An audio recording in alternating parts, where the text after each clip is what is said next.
Oke teman-teman, jadi perkenalan dulu. Yang pertama tuh saya adalah Glenn dari kelas 12.1 dan nomor absen 12.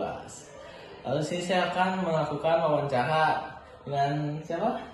David Mailangka. Dia adalah pastor di gereja saya gitu.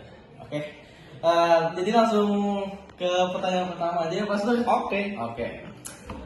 Bagaimana tuh pandangan pastor mengenai Pancasila dan bagaimana nilai yang ada Pancasila selaras dengan selaras dengan ajaran atau khotbah yang pastor sampaikan kepada jemaat tuh pastor?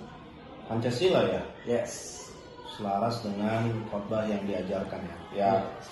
Yang pasti ada yang selaras ya, seperti misalnya kemanusiaan yang adil dan beradab ya. Terus persatuan Indonesia juga, karena firman Tuhan kan bilang kita harus mengusahakan kesejahteraan kota di mana Tuhan tempatkan kita. Jadi pasti ada relasi-relasinya, tapi tidak berpusat pada Pancasila, tapi pasti ada nilai-nilai yang juga setuju dengan apa yang Pancasila katakan gitu. Oke, pastor. Lanjut ke pertanyaan kedua ya pastor. Lanjut. Oke. Jadi apakah ada kegiatan di gereja yang mungkinnya nih sekiranya tuh berhubungan dengan nilai-nilai Pancasila gitu pastor, yang kita amalkan gitu, yang kita jalankan? Oke. Mungkin salah satunya yang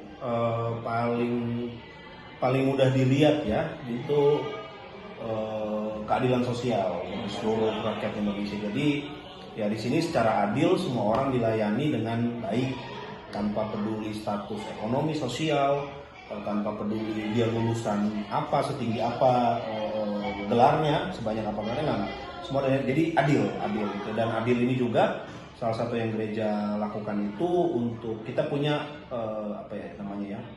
gerakan orang tua asuh.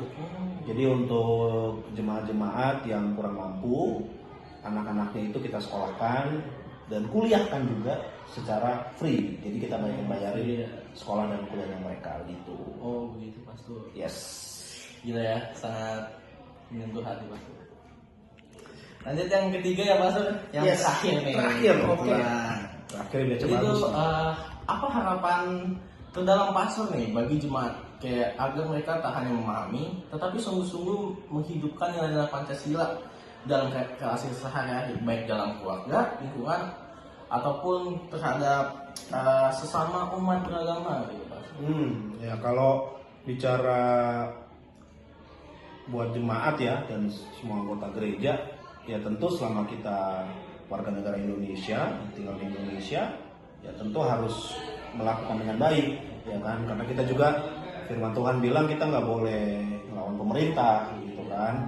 Cuma ya dengan keadaan yang ada sekarang, ya dengan terutama untuk antar umat beragama, ya kan kita lihat ada banyak intoleransi yang terjadi. Nah, tentu juga kita meresponnya dengan nice lah. Kita nggak perlu balas dendam gitu ya. Nah, kita cukup melakukan apa yang firman Tuhan katakan aja. Kita menjalankan apa yang Tuhan katakan. Gitu. Oke. Terima kasih banyak ya pastor. Sama-sama. Kebetulan tuh semua jawabannya tuh terjawab semua. Yes. Jadi sekian, terima kasih.